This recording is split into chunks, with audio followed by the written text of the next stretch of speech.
Assalamualaikum warahmatullahi wabarakatuh. Perkenalkan, nama saya Fadilah Nurhazlinda. Saya merupakan mahasiswa jurusan Pendidikan Biologi Stambuk 2019 di Universitas Negeri Medan. Di sini, saya akan memenuhi tugas mata kuliah Pancasila yang diampu oleh Bapak Dedi Andriansyah, SPD, MSI. Nah, pada video ini saya akan menjelaskan tentang Pancasila sebagai ideologi negara. Yuk kita simak penjelasan berikut ini.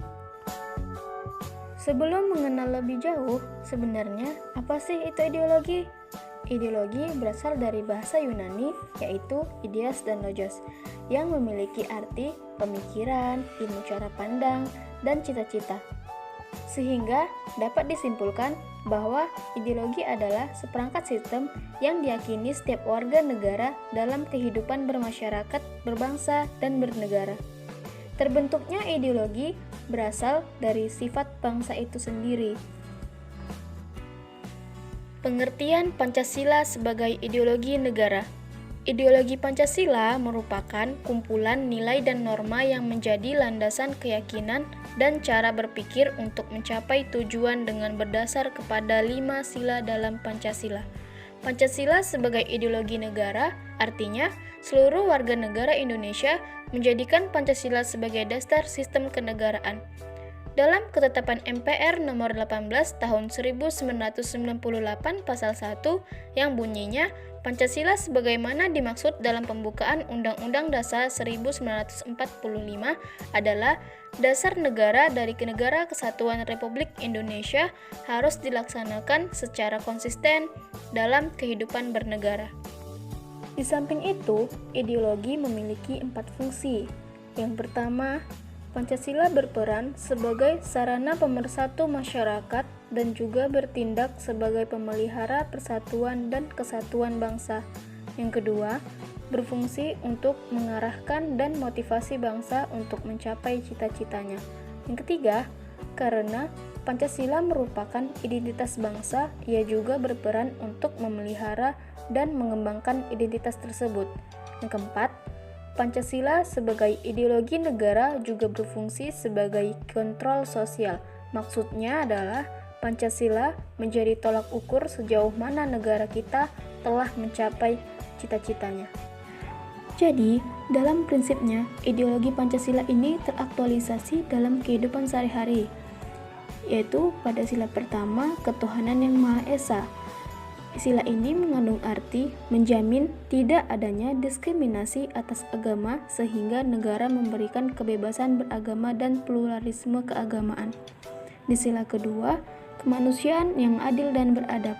Di sila ini mengandung arti jaminan pelaksanaan hak-hak asasi manusia serta solidaritas suatu bangsa terhadap warga negara. Sila ketiga, persatuan Indonesia. Sila ini mengandung arti Indonesia dengan tidak menutup diri dan menolak terhadap dunia luar untuk membangun hubungan timbal balik dan menjalin kerjasama.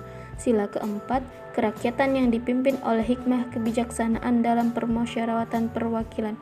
Sila ini mengandung arti komitmen terhadap demokrasi yang wajib dilaksanakan. Sila kelima, yaitu keadilan sosial bagi seluruh rakyat Indonesia.